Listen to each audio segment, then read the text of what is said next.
Radio Rahim with Antonio Tarver, the Magic Man. Going to do a little magic for predictions. We are as close to the fight as you can get. The weigh-ins just happened. The Magic Man has seen everybody in their last phase before they step through the ropes. So let's run it. Heavyweights. I'm not even starting at the main event. Okay. We got a stacked card like that, right? So my most exciting fights right now for me are going to be the heavyweights. Bacoli and Anderson. I think they have the most on the line. Somebody's got to prevail as the next guy in the heavyweight contender category. Who you got? I've seen Bacoli, man. He reminds me of a little young George Foreman. What I like about him is when you throw your hands at him, he throw his hands back. You feel me? And it's right away. So that's a good tell for a young fighter. You know what I mean? That he let his hands go. Anderson is one of the best young heavyweights, Olympic experience. I think if he fights like a small heavyweight, quick, fast, in and out, he should be able to outscore the big guy. But don't go in there slugging with the big guy because that favors him. You know what I mean? I think if he box like a small heavyweight, Andy Ruiz, move around, in and out, stick and move, he can win. But if he go in there and try to be courageous and put his chin on the line, he could get clipped. You think that they've maybe put a little bit too much on his shoulders so early in his career? Everybody's assuming he's the next contender in the heavyweight division. Is it too soon to say that? Well, no, that's how you market him, you know, and then we got to put him in a fight like this to see can he swim. You feel me? So this is going to be the gauge of how special Jared Anderson really is. I think with a fighter that's in front of him, we should see his special gifts and special talents tomorrow. Are people underestimating Bacoli in the sense that some people even giving him the win, but he's not thought of as necessarily as great a prospect as Anderson? Is he on the same level prospect-wise? I think so. You know, he only lost to Michael Hunter, you feel me? And that fight was contested. He was given as good as he got, but Michael Hunter had the energy. He was a lighter heavyweight that knew how to fight like a small heavyweight. He used his speed. All Anderson has to do is stick to the script. Don't get outside of himself. And you know what I mean? Fight his fight. He got to fight the right style to win this fight. He has to box. Somebody has to prevail as the biggest baby of all. Right. And the OG big baby is Big Baby Miller. Yes. He's facing Andy Ruiz. They both have a comeback in them. They both have something to prove, something left that they have to say, I'm still a relevant heavyweight, much less a contender. Who wins this fight? I think the man that really dedicated himself to this victory is going to win this fight. I think when you look at Andy Ruiz, he's shown that his amateur pedigree has, given him a edge up on most of these big plotting heavyweights. You know what I mean? Big Baby Miller, we know he's a talent, but his thing has always been a dedication and commitment. I told myself if he's 299, to anything, he win. But he came in at 305. I would have loved to see him at 299. You feel me? But we don't know, man. I've seen him. I went to work with Big Baby. He does have the ability.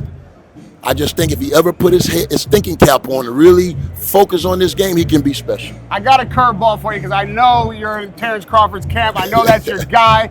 Madrimov is the champion. If he were to be successful, what would he have to do to win? Wow. I think he's going to have to land these shots that they say he's, so accustomed to landing these big power shots. He's going to have to really get Crawford attention with his power.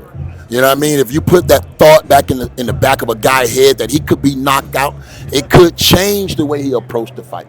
But he's going to have to land something early to get Crawford respect. That's mandatory. And if he doesn't do that, I think, he won't be able to stop Crawford. Let's look a little into the future. If what you say about Crawford is true, Canelo's on the horizon. Now that has to be the biggest challenge that he could possibly be facing at 68. Let's assume this fight happens at 168. What are the keys of victory for Crawford, and what are the keys of victory for Canelo? I think in order for Crawford to win, he's going to definitely have to box better than what some people may think is a step or two slower Canelo than he was 5 years ago. I think Crawford's speed, he's going to have a lot of speed, give him angles, make Canelo turn into him. And if he can do that, I think he can win a unanimous decision. But if he goes in there and bang with Canelo at any time, I think it gives Canelo a shot to, close the show with a major knockout. Terence Crawford has never felt a puncher like Canelo. Canelo probably hit as hard as some small heavyweights. And that's just, and in boxing, power is always the exclamation point, or the it factor. It's the power. So you take power over anything. And if anybody Crawford would go against, I would probably be leaning toward Canelo because of that. He's a bigger, more stronger guy. There are a lot of Brits in town, yes, and we cannot ignore the undisputed Oleksandr Usyk, who is getting a rematch in December with Tyson Fury. We saw what happened the first time. Are we seeing something different the second time? I think we have to. We have to see something different. You know what I mean? If Tyson Fury want to really, save, not saying his legacy, but save where he's at right now today, he has to win that rematch. Vitally important that he flip the table on Usyk and make sure we have a trilogy so we can truly see, you know what I mean? Maybe Tyson win back-to-back fights. Maybe. What's the key? What does he have to flip? Because it was a fairly close fight. I think at one point he did have Usyk in trouble. He didn't show it. He had a nice uppercut that even Usyk admitted in the post-fight almost had him gone. So what does Fury do to get the edge? And Fury did that by boxing. I think Fury just need to show a little bit more dominance with his size. You're 6'9". You got the reach. You feel me? I mean, if it was me, I'm gonna use my advantages over Usyk. I'm gonna back him up, back the man up. Sometimes you gotta force your issue. And I think if Tyson Fury would have came out with not bouncing as much, he would probably conserve a little energy. You don't need all that bouncing. You can move. You know what I mean? Without the bouncing, taking all the energy. But if Tyson was aggressive, back Fury up, I think it's a different fight. I think Tyson Fury wins that fight. But if he don't have that 8th and 9th round, I think he wins this fight going away, because I thought he was in control early. But when the way Usyk fought back and got that knockdown and then looked like he was about to stop Tyson Fury, that brought the fight close to where that 12th round decided everything.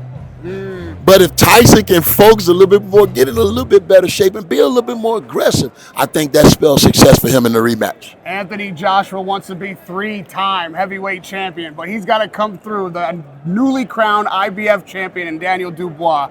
How does that fight shake out? I saw that fight at an upset win that Dubois had. But the way I was looking at it, you feel me? When I look at AJ, I just didn't see what I would want to see going into an AJ fight, other than he won. But he was getting clipped. You feel me? I don't think he ever truly had total control. I think he can tighten up a lot. He's going to have to tighten up a lot if they believe he's to beat AJ. I think control, a little speed.